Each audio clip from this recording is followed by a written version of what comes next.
کہ جب تک حضور صلی اللہ علیہ وسلم کی خبر نہ معلوم ہو جائے کھانا نہیں کھاؤں گا، پانی نہیں پیوں گا۔ خبر معلوم ہو گئی تو اب پانی پیا۔ یہ تھی صحابہ کرام کی قربانیاں۔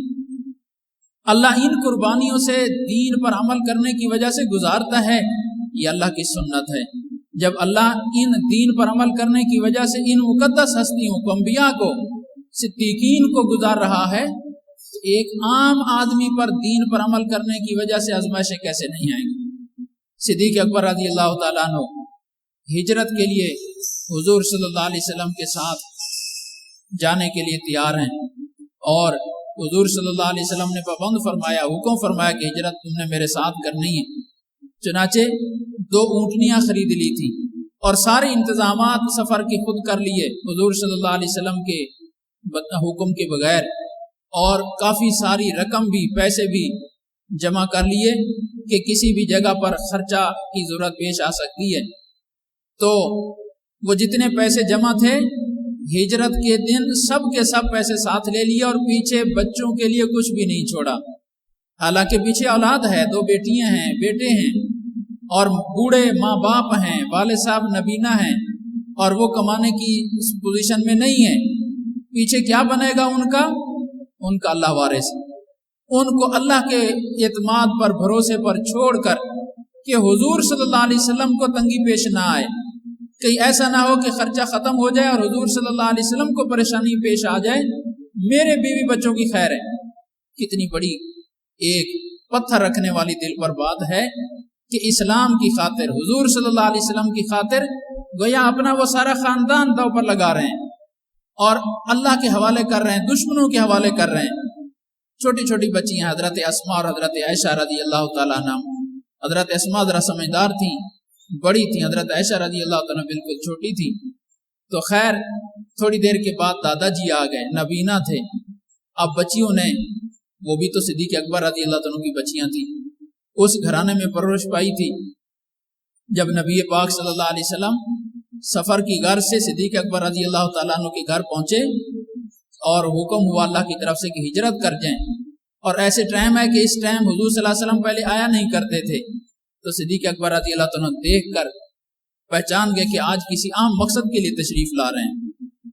تو حضور صلی اللہ علیہ وسلم تشریف لائے گھر میں اور حکم دیا، ابو بکر گھر کے افراد کو باہر نکال دو، کوئی خاص بات کرنی ہے۔ کہ یا رسول اللہ یہ آپ کے بچے ہیں، یہ آپ کا ہی خاندان ہے، انشاءاللہ یہ خاندان راز فاش نہیں کرے گا، آپ جو حکم فرما دیں گے یہ وہ ساری باتیں راز میں رہیں گی۔ چنانچہ بچوں اور بچیوں کے سامنے حضور صلی اللہ علیہ وسلم نے فرمایا کہ مجھے ہجرت کا حکم ہو گیا ہے، یا رسول اللہ پھر مجھے خادم کے طور پر حکم ہے ساتھ رہنے کا؟ جی آپ کو بھی خادم کے طور پر حکم۔ تو وہ سارے پیسے ساتھ لے لیے، پیچھے گھر کا خرچہ کچھ نہیں چھوڑا۔ اب بچیوں نے دیکھا کہ دادا جی پریشان ہو جائیں گے، جب ان کو پتہ چلے گا کہ تمہارا ابا خود بھی چلا گیا اور سارے پیسے بھی ساتھ لے گیا، وہ بڑھاپے میں پریشان ہو جائیں گے، ٹینشن میں آ جائیں گے۔ اب بوڑھے دادا کو مطمئن کیسے کریں؟ بچیوں نے، اللہ نے ان کے دل میں ڈالا، جہاں جس برتن میں پیسے رکھے ہوتے تھے اس برتن کو کنکریوں سے بھر دیا، کیونکہ سکے بھی تو اس وقت چھپے سے ہوتے تھے، چاندی کے یا سونے کے، تو کنکریوں سے بھر کر اوپر کپڑا دے دیا۔ اور دادا جی جب آئے تو کہنے لگے چلا گیا تمہارا ابا، بھاگ گیا ہے، جیسے ہوتی ہے ایک بات، اس وقت وہ بھی مسلمان نہیں تھے، اور تمہیں بے یار و مددگار چھوڑ گیا، بے سہارا چھوڑ گیا، مجھے خطرہ ہے کہ وہ تمہارے پیسے بھی ساتھ لے گیا ہوگا، تمہارے لیے گھر میں کوئی خرچہ بھی نہیں چھوڑ گیا ہوگا۔ تو بچیوں نے کہا نہیں دادا جی فکر نہ کریں، وہ ہمارے لیے سب کچھ انتظام کر گیا ہے۔ اس دادے کا ہاتھ پکڑا نبینے کا اور اس برتن کے اوپر، کپڑے کے اوپر سے ہاتھ لگوایا کہ دیکھو دادا جی وہ ہمارے ابا جی ہمارے لیے ہم پیسے رکھ کے گئے۔ جب دادے نے وہ ہاتھ لگایا تو نیچے کوئی سخت چیز نظر آئی تو وہ مطمئن ہو گئے کہ ہاں چلو پیسے چھوڑ گئے، چلو تمہارے خرچے کا گزارے کا چھوڑ گئے ہیں، پھر اتنی فکر نہیں۔ یہ ہے صدیق اکبر رضی اللہ تعالیٰ عنہ کا خاندان اور ان کی قربانیاں۔ تو اللہ امتحانوں سے گزارتے ہیں صحابہ کرام کو۔ اللہ پاک نے جو رضی اللہ عنہم کا سرٹیفکیٹ دیا تو وہ ایسے نہیں، انہوں نے دین کے لیے قربانیاں دی، انبیاء نے دی۔ حضرت عبداللہ ابن حذافہ رضی اللہ تعالیٰ عنہ جنگوں میں لڑتے لڑتے